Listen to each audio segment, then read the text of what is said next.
So, just like a lot of natural scientists, economists and especially macroeconomists look at sort of cataclysmic events in order to try to understand both how the economy works in general and to understand what happens when it goes wrong.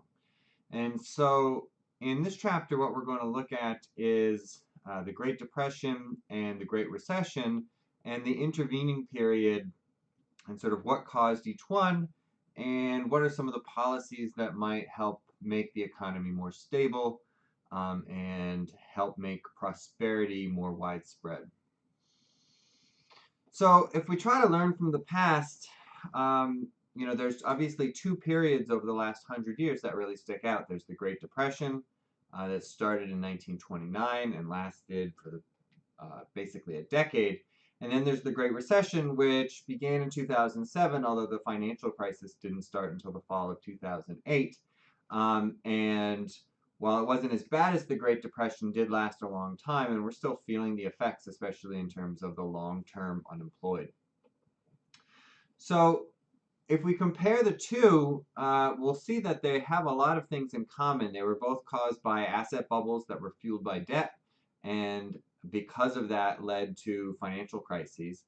And the intervening period, so sort of from the end of World War II until the financial crisis, was often known as the Golden Age. And we've had pretty strong economic growth that was pretty widespread in terms of rising incomes.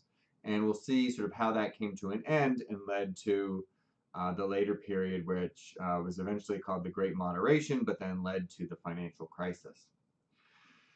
So one of the interesting things is to compare sort of what happened in the Great Depression and the Great Recession. And so here we have the Great Depression in blue and the Great Recession in orange, setting the beginnings equal to 100 and then seeing what happened to industrial production. And so you can see that after about a year, industrial production had fallen off by, I want to say about 13% in both cases. But the big difference was that by the middle of 2009, the Great Recession was already over and economies were starting to recover, whereas in the Great Depression, things were just getting worse and worse. Remember that FDR didn't actually take office until right here at the end of this period. He took office in March of 1933. The election was in November of 1932. And so by the time he came to office, the Great Depression was already about 4 years old, and the country was in a really bad condition. So how did the governments respond? What's the difference in terms of government response rate? Well, the first thing we can look at is monetary policy. And so this looks at monetary policy for the Great Depression in blue and for the Great Recession, or the global financial crisis, as the book calls it, in orange. And we can see that while interest rates started higher in the Great Depression, they were never cut perhaps as far as they should have been, right? They never got really below 3%.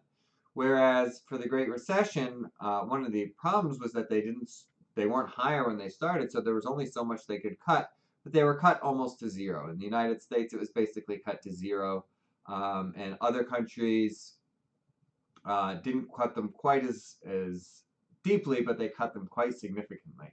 And so monetary policy sort of did everything it could to try to get the economies out of the Great Recession. In terms of fiscal policy, what we can see is if we look at the government budget balance, that a lot of countries went into deep deficit in 2009, 2010, and 2011, compared to countries in the Great Depression, which really didn't start going into deficit until 1931, more than a year after the Great Recession, Great Depression. And even then, in 1932 and 1933, they didn't run as large a deficit as countries did during the Great Recession. And so there were a lot of lessons learned. And while the Great Recession, the global financial crisis, was really bad and had really high unemployment rates, it wasn't as bad as it could have been.